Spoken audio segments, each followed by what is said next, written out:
Family Watch, where we bring you Catholic conversations on marriage, parenting, and family life. Ako si Manja Mendoza ng EduChild Foundation. Kasama ko ang aking co-host na si Francis Lee, isang guidance counselor, teacher, and student mentor. Thanks, Manjo.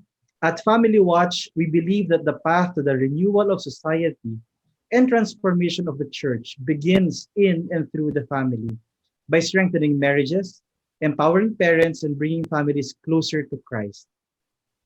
Alam mo, Francis, isang bagay na dinulot ng COVID-19 sa ating lahat ay kung paano tayo nagdadalamhati at nagluluksa. Kaya naman ang pamagat ng ating episode ngayon ay Grief and Mourning in Pandemic. Tayo mga Pinoy, marami tayong nakagawian na rituals sa tuwing may mamamatay.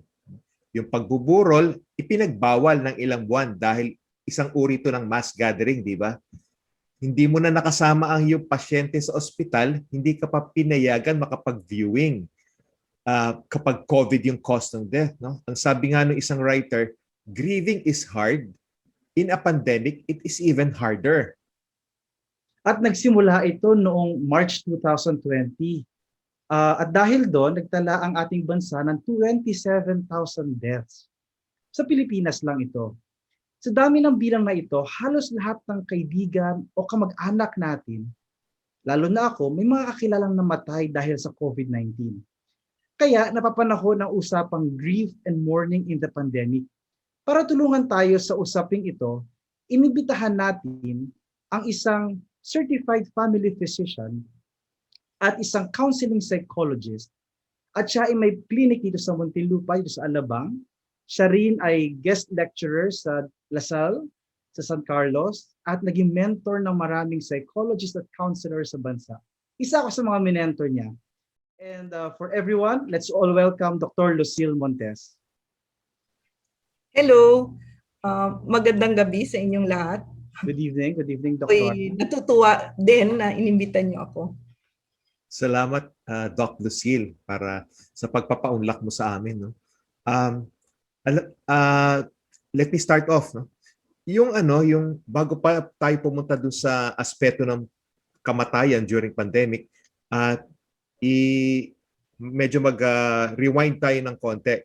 Kasi nasabi ko nga kanina, yung sitwasyon na pagkamatay sa COVID-19 parang kakaiba sa ibang causes of death kasi hindi mo nakapiling yung mahal mo sa buhay, no? So parang ang laki ng gap, no? Tapos makikita mo na lang namatay, no? So ano pa yung kaibahan do sa pinagdaanan natin itong mahigit na isang taon na to? Siyempre, lahat tayo, first time na rin nararanasan to. No? So, kaming mga psychologists at mga family physicians din, bago din to sa amin. No? Pero, binabase namin yung mga pag-iisip namin at siguro yung mga payo namin, pagtulong namin sa iba, doon sa mga alam na naming mga teorya at mga experience namin sa nakaraan. Meron naman kaming naranasan yung biglang namatay tapos ang minamahal nila sa buhay tapos hindi na nila naranasan yung burol at gano'n. No? Meron namang mga ganyan noon. Ang problema lang ngayon, marami. No? Maraming nakakaranas ng gano'n. Hindi lang isa o dalawa. So meron naman, kunyari, meron kang kamag-anak abroad tapos namatay. No? Tapos hindi na ikaw mahintay. Kunyari OFW ka, tapos hindi ka na mahintay, kailangan ng ilibing. Di, naranasan mo yung namatay, wala ka doon, nagkaroon sila ng burol, nilibing, wala ka doon. So, parang ganun yung experience, no? Pero, so nangyari na rin yon paminsan-minsan sa nakaraan, pero mahirap ngayon dahil marami, no? Tsaka halos, may kilala ka, nangyari yon sa kanya, noon pambihira yon. And from our experience, dun sa mga ganon, yung mga, kunyari OFW, tapos namatay ang kanilang minamahal, wala sila doon, hanggang nilibing na, mahirap mahirap mag-heal, no? Mahirap gumaling yung sugat dahil nga bigla, no? Kasi yung mga ritual nakakatulong yun eh. Nakakatulong yon. Sinabi ho ninyo nga, Manjo, di ba? Yung mawalan ka ng minamahal mo, mahirap na yun eh. No? So, pag-usapan kaya natin muna yung, yung normal na, kasi mahirap na yun eh. No? So, yung pag nawalan ka ng someone or even something close to you, no? Mahirap yon, no? So that's what we call bereavement, no? And then you go through grief, yung pagluluksa nga. Kuminsan maski pet dog lang eh, no? Pag namatay yung aso mo na close talaga sa'yo, mahirap na yun eh, no? Di lalo na kung magulang mo, asawa mo, anak mo, ganyan, no? Kasi wala naman talagang makaka-replace ng taong yon, no, sa buhay mo. 'Di ba sinasabi bawat tao unique, 'di ba? Wala talaga, no.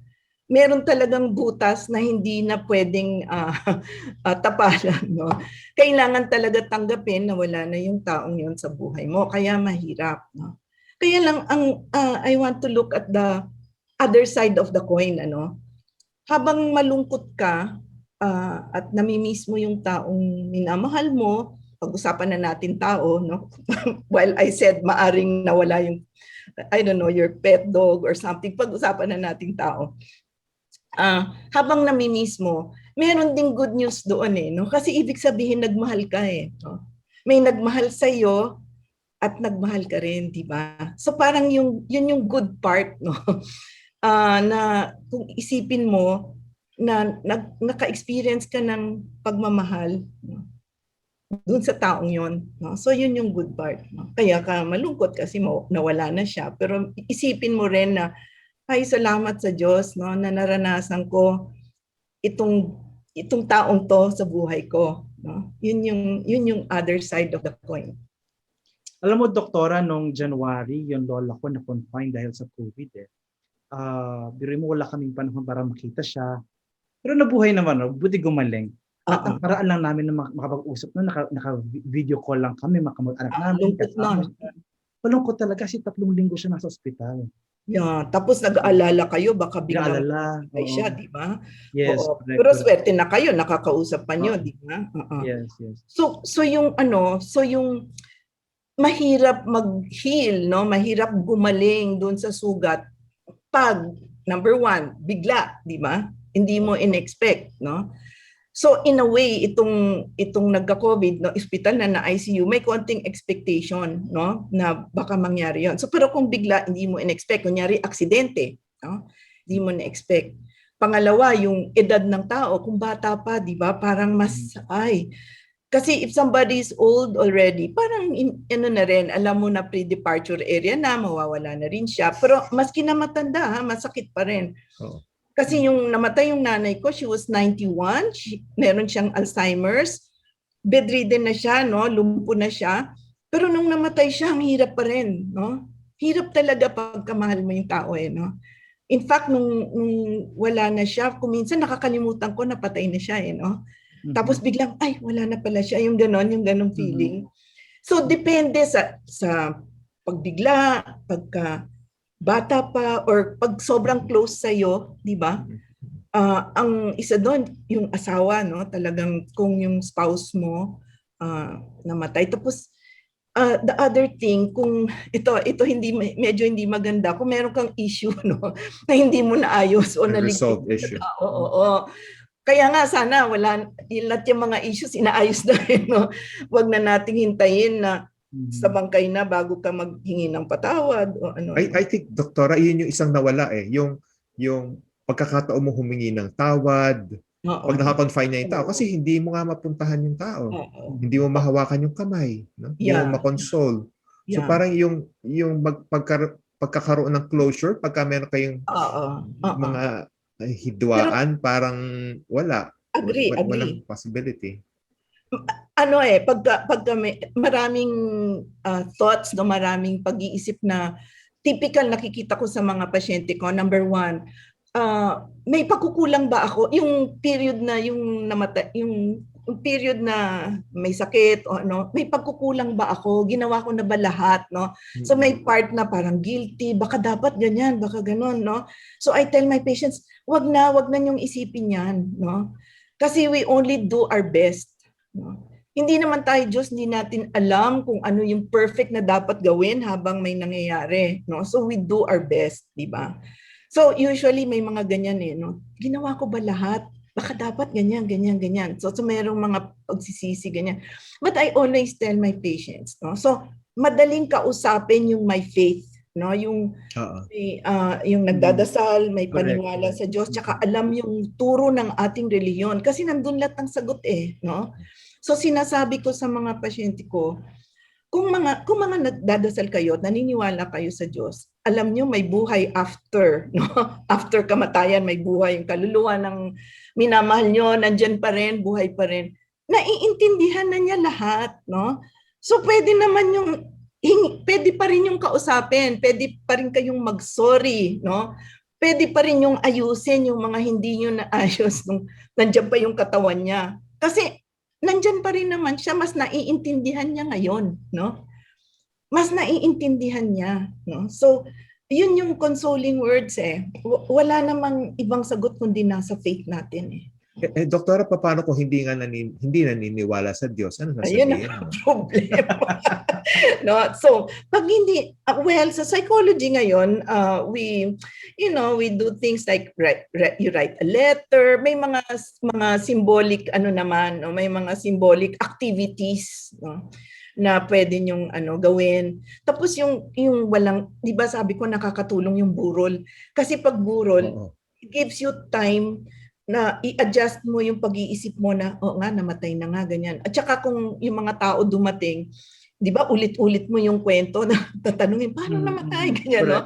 So, dapat hindi na iinis yung mga nag-entertain ng bisita sa ganun kasi nakakatulong yun sa kanila, sa kaulit-ulit nila ng kwento, na lalong nadidiin sa isipan nila, na, nga, patay na nga, no? And then they go through that ritual, it helps them accept na patay na nga, no? So ngayon, dahil so the burol, no, kung maski na walang paniwala sa nakakatulong yun psychologically. Pero kung wala, biglang na-cremate na, no, walang ritual, then the relatives can make their own rituals, no. Maski Zoom, no, maski Zoom, they can go through that, no, magkwentuhan sila, magpalabas sila ng kung mga video o pictures nung namatay, they can go through it through Zoom, no. It's important na may ritual, no? Important yung may ritual. Alam mo, Doktora, may client ako ngayon, sabi niya 40 days the whole family, kasi namatay yung lolo niya, the whole family, even abroad, they pray together now every night for 40 days. Yeah. It is very helpful for the family. Plus, natutuwa yung namatay, no? Kasi sama-sama yung pamilya, no? It's something beautiful also. Kaya sabi ko, meron ding nice part dito no? Hindi, merong magandang nangyayari, no? Tapos go. No, go ahead. After you. No, kasi nakita ko yung oras na meron akong gustong sabihin talaga, no? Dapat iwasan yung sinasabing maling poor coping, no? Maling reaction, no? Ano yung maglalasing, magda-drugs, magsusugal, no? Para makalimutan yung kalungkutan, no? Kung ano-anong gagawin. Yun yung wag dapat gawin, no? Kasi yung lungkot, kung minsan matindi yun, pag tumama yun, wala kang magawa, no? Pero gusto kong sabihin, normal yun no? Eventually, mawawala din yun. Gagaling ka, no? Ginawa tayo ng Diyos na ganon. So kung iiwasan mo yun by doing bad things, no? Lalong malulungkot yung namatay no? Sisirain mo pa yung sarili mo, hindi mo naman masosolve yung kalungkutan mo, na mawawala din yun eventually. But I tell people, medyo matagal, give it some time. No? Ang sinasabi ko nga, hindi ko na sinusunod yung libro dito, sinasabi ko, siguro 1 whole year minimum. Kasi maraming first Christmas, wala siya. Yung first birthday, wala siya. Lahat first Yeah. Nawala na siya. Correct. Madadanasan mo talaga yon, kaya matindi yung first year. No? So, bigyan nyo ng time yung sarili nyo. Malulungkot talaga kayo sa mga panahon na yon. No? maski na kung minsan may ginagawa ka lang, tatamaan ka ng lungkot, no? Mhm. Payagan mo lang, no? Payagan mo lang yung sarili mo malungkot, no? Minsan, doktora, hindi lang yung yung mga special occasions eh. Minsan is like staring at the room and Yeah. seeing the Wala empty na. chair, empty Yeah. bed, tapos walang malinis, Yeah. walang kumikilos, ganon. Nakakalungkot din. Tatama yung kalungkutan. So tapos ang sinasabi ko lang, okay lang malungkot, no? Kaya lang i-break nila naman in one day, no? Medyo putol-putulin nila yung kalungkutan. No? So magtrabaho, mag-gardening, no? Paminsan-minsan, no? Ibahin din yung pag-iisip at ang activities para lang hindi tuloy-tuloy naman yung lungkot, no? Hindi tuloy-tuloy. Pero may tanong po, gaano kahalaga na magluksa tayo pag may namatay tayong kamag-anak? Well, dapat kasi normal, maski na hindi ka aware talagang nangyayari sa iyo di ba? Normal kasi 'yun sa atin na may minamahal ka na wala, normal yung magre-react ka ng ganun. So hindi mo dapat i-stop 'yun di ba? Normal 'yun. May mga alam ako na ini-stop nila 'yun. Meron akong alam, no? Nag-party, nagganyan kasi ayaw nila isipin na wala na yung kanilang minamahal. Pero after many years, tumatama rin no? May mga signs ba, doktora, na may mga signs po ba na kailangan nating maging aware sa sarili natin pag nag-grieve tayo? Or there's signs? Yeah. Meron kang mga warning signs, sabi mo? Yeah, pagka kunyari hindi ka na kumakain, hindi naman okay yun. No? Hindi ka natutulog sunod-sunod. No? So kung naapektuhan na yung health mo, pangalawa, pagka ayaw mo na makipag-usap maski kanino, hindi naman tama yun. No? So, warning signs yun. Ayaw mo na makipag-connect sa ibang tao, hindi ka na kumakain, hindi ka natutulog, no? Yung trabaho mo, medyo, hindi na maganda, no? Parati kang late sa deadline, yung ganon. So, sa trabaho o sa pag-aaral, kung mga estudyante, sa pag-aalaga ng sarili, at saka sa pag-connect sa ibang tao, kung may problema doon, parang warning sign yun. No? Okay. Is it healthy, Doktora, to try and shorten the grief and mourning? Yung parang pigilin mo, gano'n? Pag hindi nangyayari yung tatlo na sinabi ko, okay lang naman na payagan mo maging sad yung sarili mo, no? Kasi pag healthy siya, healthy sadness, no? Kakain ka naman matutulog ka naman no? Makikipag-usap ka naman sa iba In fact, paminsan-minsan hanapin mo yon kasi nakakatulong yon di ba? Yung iba nga, they like to work kasi doon nila nakakalimutan for a period of time na bi-break nila yung sadness, no? So, okay lang basta yung tatlo na hindi nasisira, no? Self-care, interaction with people, at saka work or study output, no? Kailangan umaandar yon, no? Oo. What are the kung umaandar yon, hindi mo na kailangan i-stop yung natural na nararamdaman mo. What are the good coping skills? For example, you realize na nahihirapan ako matulog, nahihirapan ako magtrabaho. What is the best way to actually overcome that? Ano yung mga good coping skills? Kung minsan naman kasi pag yung hindi makatulog, no? Kung minsan you can take a sleeping pill, ganyan, no? Kung talagang para lang ma-break lang yung cycle na sunod-sunod para makapahinga ka, no? Okay, which brings me, kung minsan kasi nangyayari yung pag-traumatic yung pagkamatay, no? Kung minsan kaya yung mga nangyayari yung hindi makatulog, medyo mas matagal pa yung healing. Kunyari, traumatic nakita yung sobrang may sakit tapos ang daming mga doktor yung nakita yung na-trauma yung yung naka-witness ng pagkamatay, like let's say accident, no?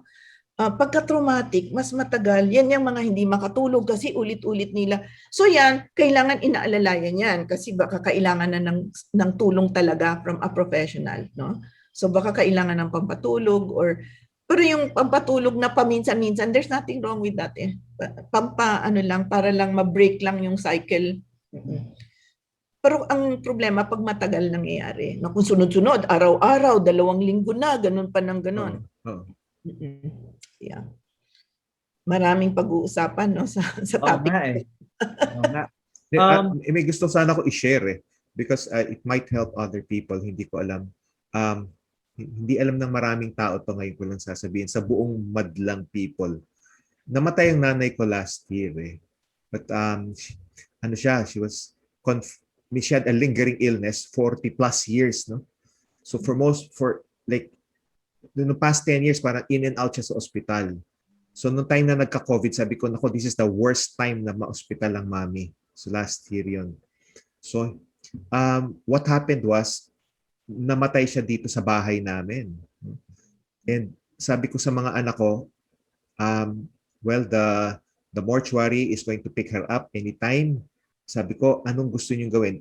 Gusto niyo ba to stay with Lola a bit longer? So sabi na, oo, sige, let's stay with Lola longer. So parang malamig na bangkay na ang nanay ko, no? Just lifeless. Tapos nag-decide kami, sige, wag muna kayo, sabi namin sa mortuary, wag muna kayo pumunta. You come in maybe 3 hours, 4 hours later pa kung pwede. Because we knew na dahil maraming COVID cases, hindi kami papayagan magburol. So nangyari sa amin, at her bedside, yung mga anak ko, we prayed the rosary. My kids, they held their lola's hand. They were caressing her hair. Gano'n. So parang, I think it helped also sa pagkakaroon ng hindi man kami nagkaroon ng burol, nagkaroon kami ng time makasama yung mother ko ng matagal na panahon. Yeah. Tapos, I think natulungan kami lahat nung proseso na yon. Ang ganda naman, no? Ang ganda na nagawa niyo yon. Kasi you will go back to that over and over. You will remember that no? Yeah. It becomes a happy memory at the end. Yeah, it's a happy memory. Yeah. Oo. Actually, tayo yung kasi tayong naiwan, di ba? Tayo yung nagsasuffer kasi mamimiss natin yung mahal natin. Pero actually, yung minamahal natin, pag nisip natin sa langit na, di ba?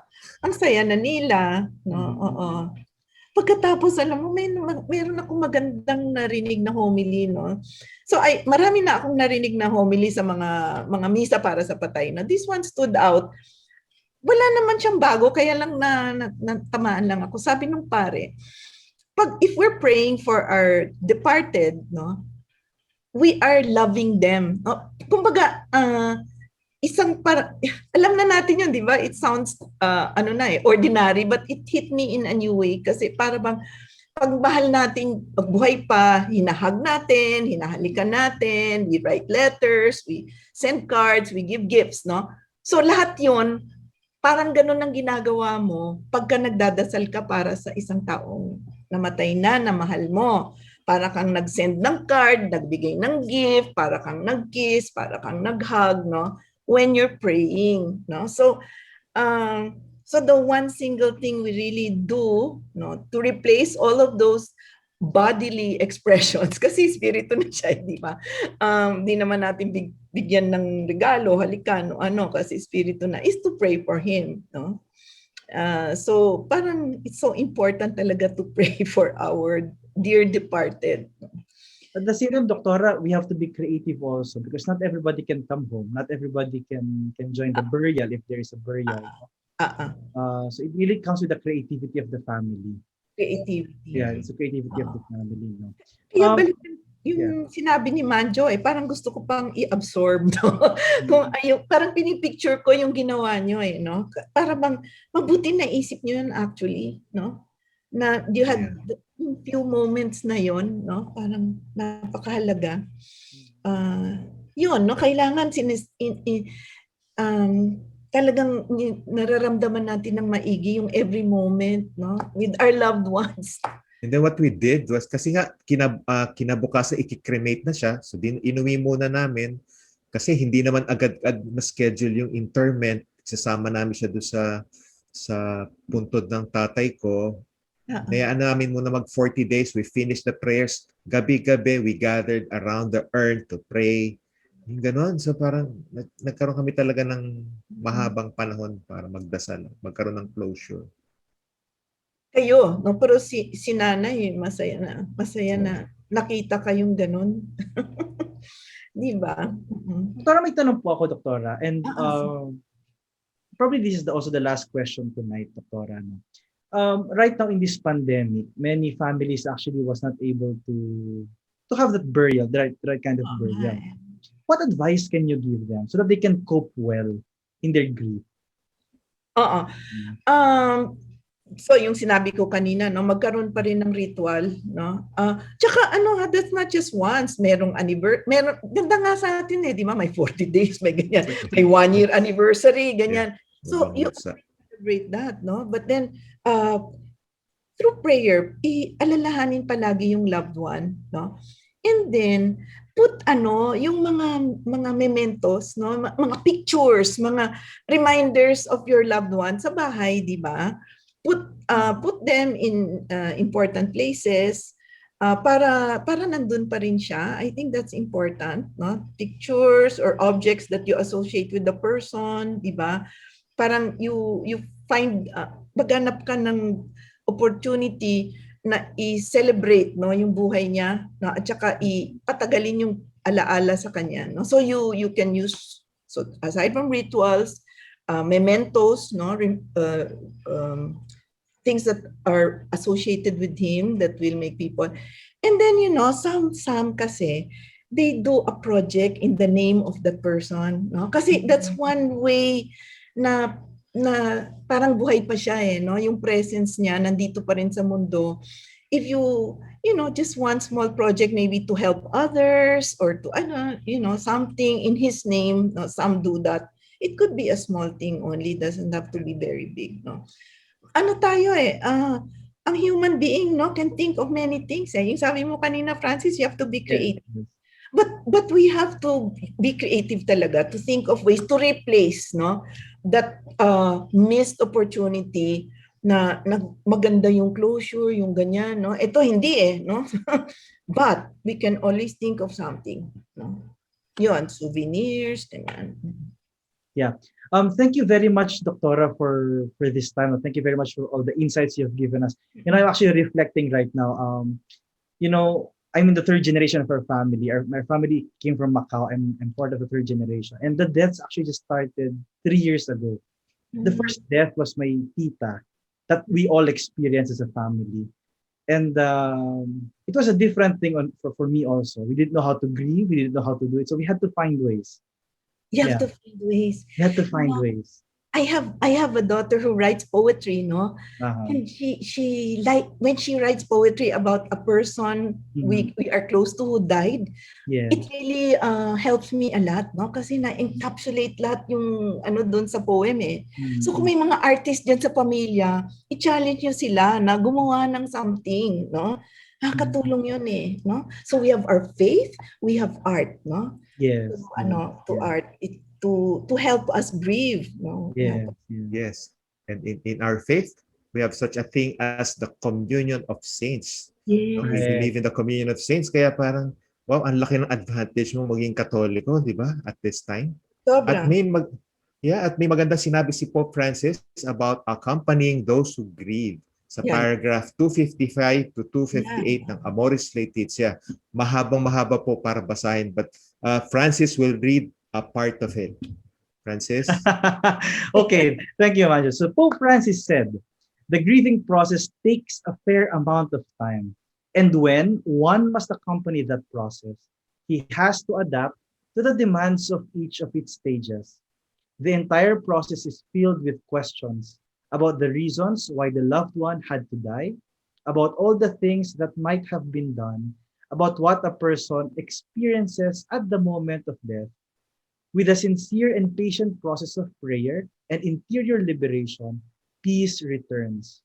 We have to help the grieving person to realize that after the loss of a loved one, we still have a mission to carry out, and that it does us no good to prolong the suffering as if it were a form of tribute. Dear viewers, if you got this far, thank you for watching. Kung nagustuhan nyo ang video, please give us a thumbs up. For comments on how we can improve and what topics you'd like us to cover, please type them in the comment box below. Please know that we read all your comments and see you next week. Bye.